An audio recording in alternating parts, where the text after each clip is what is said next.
Zeckley does it again. Women's cross-country star Morgan Zeckley qualified once more for the NCAA championships. Hello, I'm Anna Gomez. And I'm Jake Smolinski. Women's basketball drops their first two games of the season, while the men kick their own off with back-to-back wins. You're watching LTV's home for Explorer Athletics, SportsLine.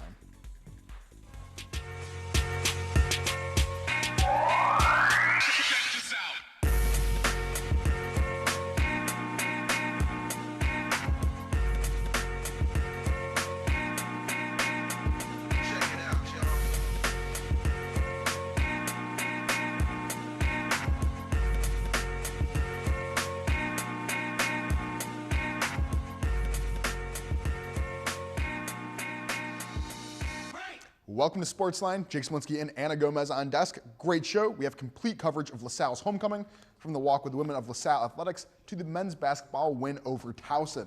And later, Matt Malo will give you the latest edition of the marquee matchup. All this and more. But first, let's see what went down this past week for our athletes.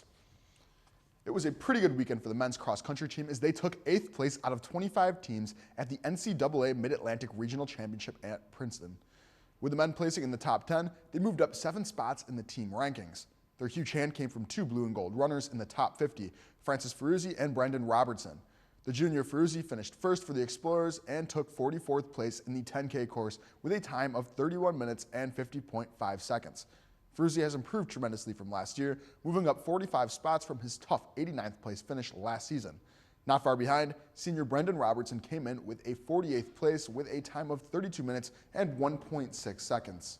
And LaSalle women's cross country ended their NCAA Mid-Atlantic Championships in a 9th place finish, just narrowly beaten out by Bucknell. Temple phenom Blanca Fernandez took the individual first place spot for the 6-kilometer race, but just 20 seconds behind in 21 minutes 12 seconds was LaSalle's own superstar, Morgan Zeckley. The Texas native finished in 8th place after taking 5th last year. Coming in second for LaSalle was freshman Caitlin Poez in 54th with a time of 22 minutes and 13 seconds. Senior Rebecca Scardelletti, graduate student Lauren Columbare, and sophomore Megan Connell followed less than a minute later to wrangle the final points of the race. Junior Olivia Boyer set her personal record for a 6K in 23 minutes and 18 seconds.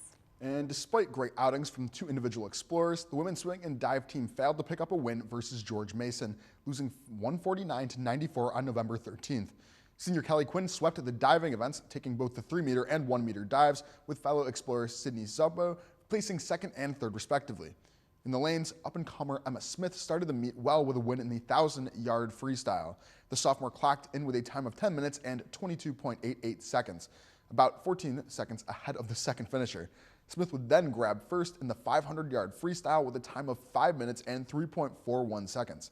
Other notable performances for LaSalle include freshman Olivia DiStefano with her 2nd place finish in the 50-yard freestyle, and junior Caitlin Hay with her 2 second-place finishes in the 100-yard and the 200-yard freestyle events. And the men's team also took on their A-10 rival George Mason University, losing despite great individual performances to the Patriots, 134-107. Sophomores Jakub Bartoszewicz and Fabian Bergman each left the meet with a first-place finish. Bartoszewicz finished by the skin of his teeth in the 200-yard butterfly with a 1.7-second lead. Bergman himself seized a victory in the 200-yard backstroke race.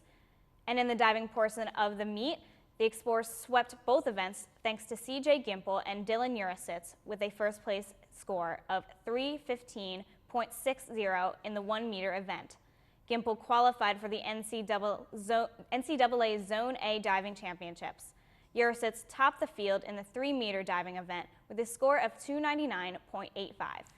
And on November 13th, Explorers Volleyball almost managed to squeak out a win against George Mason before falling 3-2.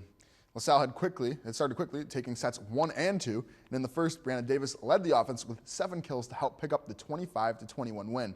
Set 2 proved to be more difficult, with LaSalle nearly squandering game point before pulling out the victory 28-26. However, the Patriots fought back in 3 straight sets to erase any hopes of an Explorer victory, winning by 5 and 6 points in sets 3 and 4 before a 15-11 win in the 5th. Davis ended the night leading the team in kills with 14. Freshman Jensen Schuritz led LaSalle in digs with 18 and added 3 aces. And that following night, the Explorers looked to go out with a bang against George Washington. However, just like the Patriots, the 20-10 Colonials were not having any of what LaSalle brought to the table. Set 1 was close, but GW ultimately took the set 27-25 after the Explorers failed to capitalize on 2 game points. In set 2, the Colonials took an early lead and never looked back, en route to a 25-15 set victory. The blue and gold were virtually non-existent in set 3, falling 25-9. Taylor Height had 28 assists on the night. Sherritt's added 9 digs. Senior Kelly Perillo finished her final game as an Explorer with a team-high 8 kills. And that does it for the 2015 season for LaSalle Volleyball. That was absolutely heartbreaking. That Yes. was one of the saddest landslide ends to a season I've seen in a long time. I don't know how many games they lost, but yeah, yikes. Anyway, this brings us to I'm so excited about this right now. This is our homecoming recap, where we actually got the chance. We had reporters in the field all day, every day for The entire weekend. the entire weekend. So anyway, this actually starts off though with a very, very special package. Go ahead and talk a little bit about that. Sure. So women's athletics are sometimes easily forgotten within LaSalle University. We always talk about men's basketball and the men's sports, but Walk with the Women of LaSalle basically attempted to raise awareness and money for scholarships and equipment for LaSalle women's athletics. I went there to see what it was all about, give my support. Check it out. Hi, Amanda Gomez here at McCarthy Stadium for the inaugural Walk with the Women. LaSalle Athletics has started this fundraiser to raise money for scholarships and equipment for LaSalle women's athletics. It's been a big event. Let's check it out. The day began at the Dan Rodden, where registrants could check in and start getting excited. Homecoming weekend brought female athletes, alumni, and faculty together ahead of Saturday's afternoon game to raise awareness and funds for LaSalle's female athletics. Supporters could donate or walk in support of the athletes, and while walking was optional, over 300 participants took to the track in solidarity for the program. Among attendees included lots of women in the LaSalle community, including President Dr. Hanich, before she and the rest of the athletes got hyped for the game later that afternoon. I managed to catch up with a familiar face at LTV, anchor and cross-country star, Madison Elliott. I'm really excited and proud to be a woman athlete here at LaSalle, and to represent LaSalle is such a great thing, and it's been a fun morning. Yeah. Many teams walked together.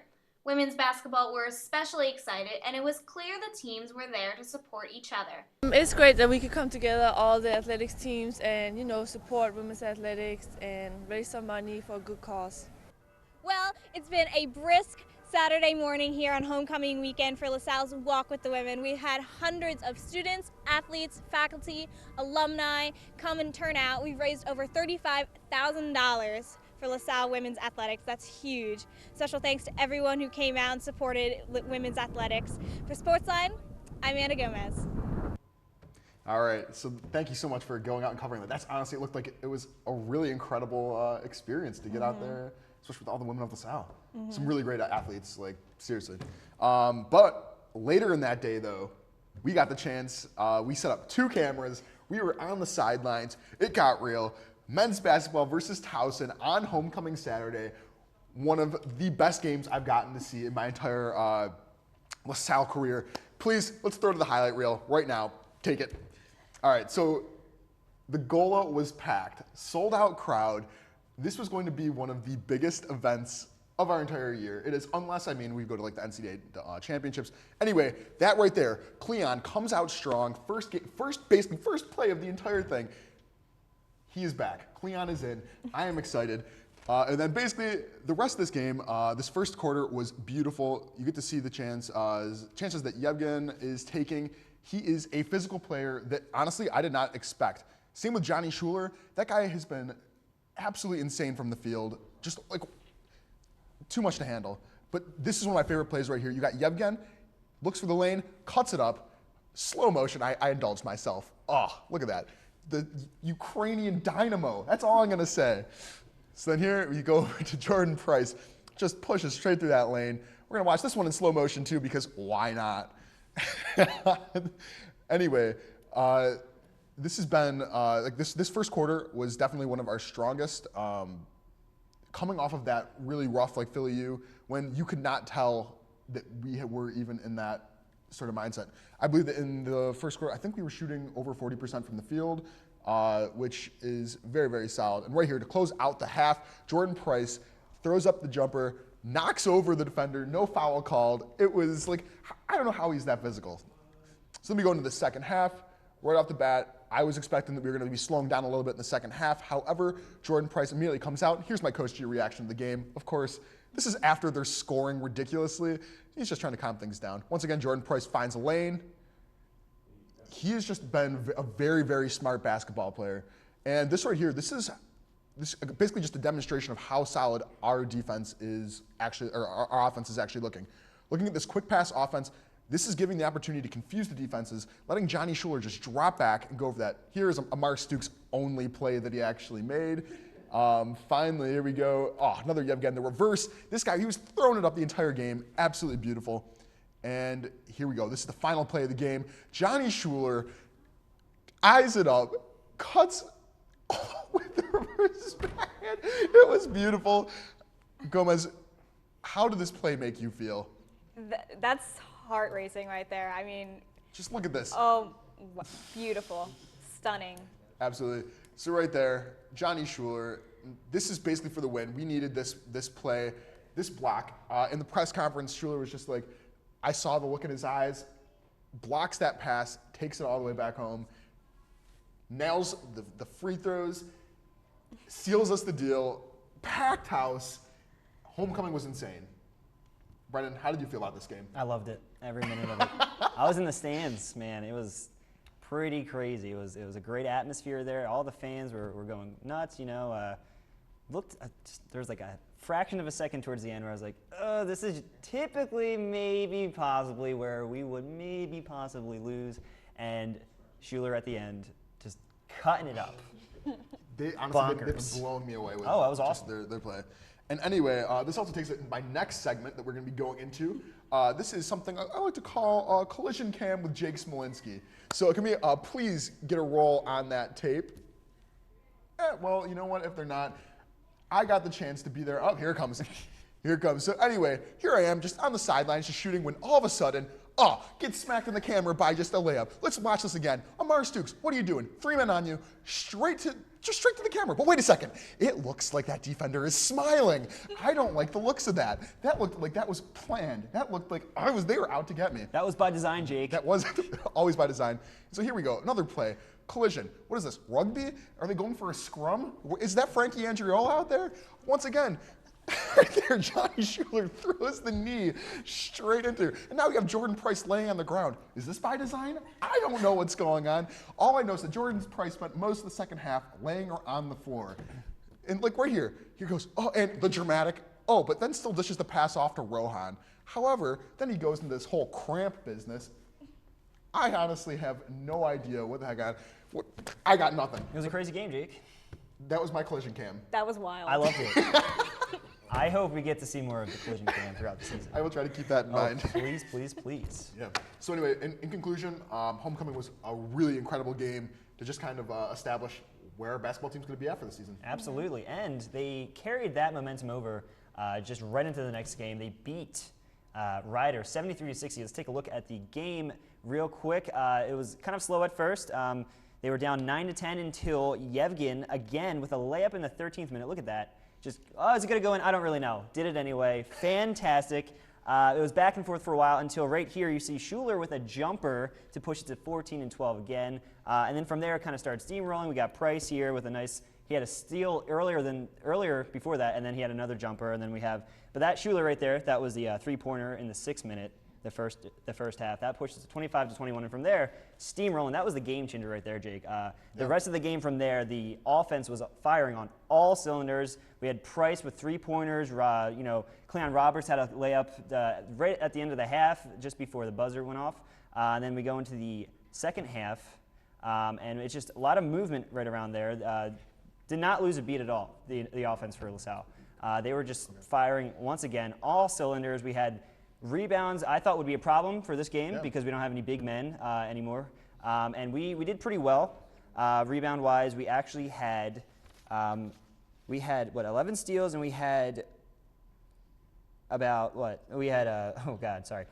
We had about late 20s, right? something like that. We had about 25 rebounds, and then the other team had only 30, so not that much of a difference between our team and their team, which is pretty surprising considering, once again, Ryder, the size of their team was just about the same as ours. But that second half, again, it was just pretty cool. The defense locked them down, honestly. They came out to win, and there was a lot of quick passes from that offense. We had Rohan Brown right there, he had a quick jumper and then a layup following that. Those were his 4 points for the night. Cleon Roberts, again, killing it. He had a couple threes. He just, all over the place, finished the night with 18 points. Interesting enough, that last one right there, that was Amar Stukes.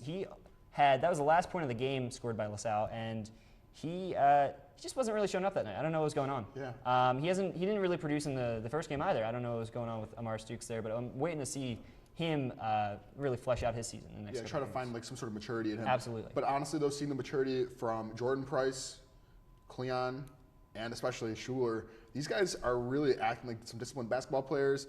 Anyway, we're also going to take this into the Ryder basketball presser with Coach G. Want to take a look at what he said? Oh, absolutely. He had just nothing but good things to say about both his team and the Ryder team. Let's take a look right now.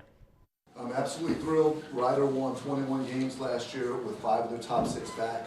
And I know they have sky-high expectations for this year, and they should be.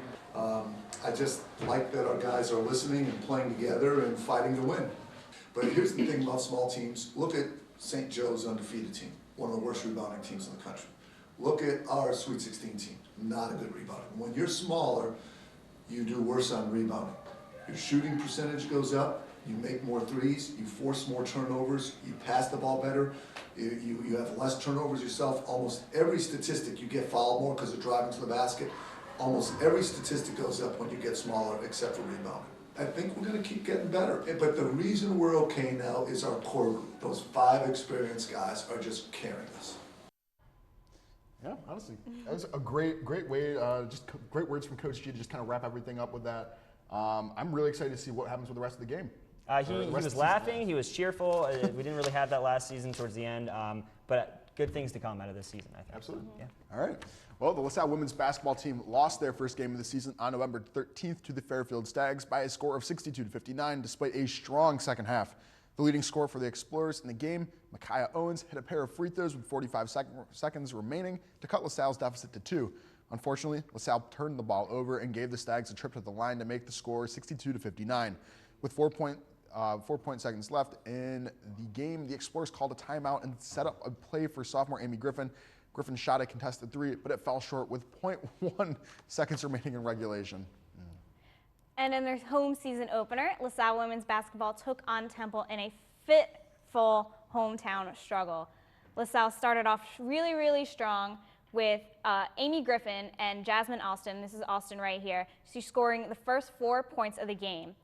But Temple defense really recovered quickly. The team managed to outscore LaSalle 22-10 in just the first period. The Owls would maintain that lead going into the second and the third quarters. But this is really where the matchup started to light up because Temple and LaSalle had this back and forth defensive battle. It seemed like LaSalle was going to keep up, and they actually outscored Temple in the third quarter. But Temple defense was absolutely infallible. It really started to wear LaSalle out. You can see Adriana just losing it. And that frustration was just complicated because you had Aaliyah Butts, who was just an offensive force. She scored 21 points on the game, which ultimately finished it out 77-48. Yeah, and let's take a look at some of the weekly awards. Diver CJ Gimple picked up an A10 co-performer of the week after a great day against George Mason. The senior won the 1-meter dive with a 3:15.60 seconds, enough to qualify him for the Zone A diving championships. Gimple will be joining fellow explorer Dylan Urasitz. And LaSalle golfer Andrew Reynolds earned A10 Rookie of the Week after a third-place finish at the City 6 Championship. The freshman stroked a 4 over par 74. And in addition to weekly awards, we also have LaSalle Explorer, a LaSalle Explorer who earned some recognition for her season as a whole. Volleyball's Jensen Sheritz was named to the All-Rookie team by the A10 Conference. The freshman averaged 4.11 digs per set and finished her year with 456 digs total. This is the most an Explorer has tallied since 2007. Well, that does it for our week in review, but time for a commercial break. Stick around. We'll have your previews for more LaSalle sports action and the marquee matchup when we come back. Stay tuned.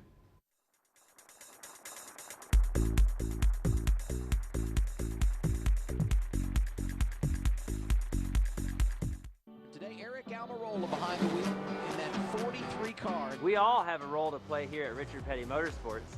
We respect each other, work hard, and that helped us get the big win in Daytona. My partners in the U.S. Air Force also know that it takes a team to make each mission a success. Your coworkers, family, and friends are your team. Treat them with respect, and together you can accomplish great things. This message is brought to you by the U.S. Air Force.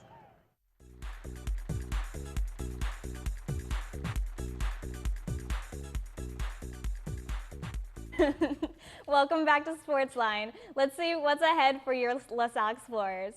LaSalle swimming and diving teams will spend their weekend of November 20th at Bucknell. Both teams are looking to rebound from losses to George Mason. The following week, both the men's and women's teams will begin the Winter National Championships on December 2nd in Federal Way, Washington. And with the Mid-Atlantic Regionals behind them, the cross-country teams will split up and head both north and south on November 21st. Portions of the team, including sophomore Morgan Zeckley, will be traveling to Louisville, Kentucky for the NCAA Championships. Other Explorers will also race in the Bronx for the IC4A and ECAC Championships. And men's basketball will continue its young season on November 23rd against Lafayette before a quick turnaround versus Penn on the 25th. Later that week, the Explorers will travel to Rowan University on November 28th and then return home on December 2nd to take on Hofstra. And women's basketball is hoping to overcome an 0-2 start to their season with a slew of 4 games over the next 2 weeks. LaSalle will remain home on the 21st to play Robert Morris before hitting the road for Wake Forest on the 25th. Next up, the Explorers will head south to Florida for back-to-back games against Wisconsin and Milwaukee on the 28th and Miami on the 29th. And speaking of women's basketball, Matt Malu gives you his picks of the week for marquee matchup in his SportsLine debut. Take a look. It's basketball season, and after back-to-back home victories for the men's team, in this week's marquee matchup, we're taking a look at the 2015 women's basketball team. Hello, I'm Matthew Malo. The women's basketball team is looking to bounce back from a tough loss to Temple earlier this week. On Saturday, November 21st, the women get back on the court when they face off against an upstart Robert Morris team. The women's basketball team, led by coach Jeff Williams, are coming off a record of 15-16 last season, going 5-11 in the Atlantic 10 Conference. Their opponent, the Robert Morris Colonials, enter the new season as the preseason favorite in the NEC. It's the 5th time in school history that the Colonials are the preseason favorite, earning 7 first-place votes in this year's preseason poll. While the pollsters may like Robert Morris, they enter this weekend's game with a 1-1 record, and Saturday's game is the 3rd of 4th straight road games for the Colonials. Last season, LaSalle topped Robert Morris on the road 75-61. But the women are looking to improve even more upon last season. First-year guard Adriana Miller is going to be essential. Miller led Franklin High School to a New Jersey state championship last year, averaging 18.3 points per game in a campaign that landed her a spot on the All-New Jersey second team last year. Miller is already off to a strong start for the Explorers, averaging a team second best 13 points per game so far this season. Leading the Explorers in scoring this season is Micaiah Owens, a junior forward from Willingboro, New Jersey. Owens has picked up where she left off last season, filling the role of leading point scorer this season. Owens and her teammates must work to fill the void left by the departure of 3 key seniors from last year's team. The Explorers need to focus on 2 key areas to improve to a record of 1-2 on the season. First, they need to start strong. In both of the first 2 games, the Explorers have fallen behind early. With a fast start, the blue and gold will be able to dictate the pace of the game and settle into their base defense. If the Explorers are able to execute early, the team will be able to exploit Robert Morris's biggest weakness so far this season, which has been turnovers. Robert Morris has turned the ball over 19 times per game to start the season, which will be a weak spot the Explorers can definitely work with. If the Explorers are able to continue to force turnovers and score points in transition, the Colonials will be forced to play catch-up. Best of luck to our women's basketball team. Be sure to come out and support the ladies as they work for their first home victory of the season. Even after a tough home opener, the women are well poised for a bounce-back season, and be sure to cheer them on throughout it. For SportsLine, I'm Matthew Malo. Go Explorers! All right, thanks, Matt. Well, this brings me to my favorite segment, Picks of the Week. All right, we're starting this off with pick number 1. Morgan Zeckley heading off to the NCAA championships. She's going top 10. No, she's not going top 10. She is going number 1. She is going to sweep the NCAA. Number 1. Yes. I don't know about that. Well, you know what? I refute any of your opinions. Brendan, I'm putting a $25 bet on this, and you also have to cook me dinner. Anyway, pick number 2. All I want is for women's basketball. Well, they're going to lose to Robert Morris. It's going to be tight because I'm going to go right against the marquee matchup. This is going to be a rough one. It makes me just very, very sad when I've been seeing how they're performing in the beginning of the season. Hopefully they get a schedule that's a little bit lighter when we get the mid, but right now they're on going to be a serious stretch. It's going to be easy for everything to kind of deteriorate, but I could definitely see something. Maybe there's a sliver they could possibly pull out this one against Robert Morris. This brings me to my final pick. I'm going to call win for LaSalle versus Lafayette at home. What would it be, like 304 at home in terms of our percentage? Anyway, I think we're going to take this all the way right back to the bank. We're going to be 3-0 on the season. Great start for everything. Those are my picks of the week. Wow, thanks, Jake. That just about wraps it up for us this week. If you can't make it out to see the marquee matchup, be sure to tune in next week for our coverage. Keep up with this weekend's other sporting events by visiting goexplorers.com and by following us on Twitter at SportsLineLTV. We post game updates and sneak peeks into the upcoming show. Also, check us out on Facebook at facebook.com/LaSalleTV. We welcome you to send us your thoughts and suggestions about the show on either website. For Matt, Brendan, and our entire SportsLine team, I'm Anna Gomez. And I'm Jake Smolinski. Thanks for joining, and we'll see you at the game.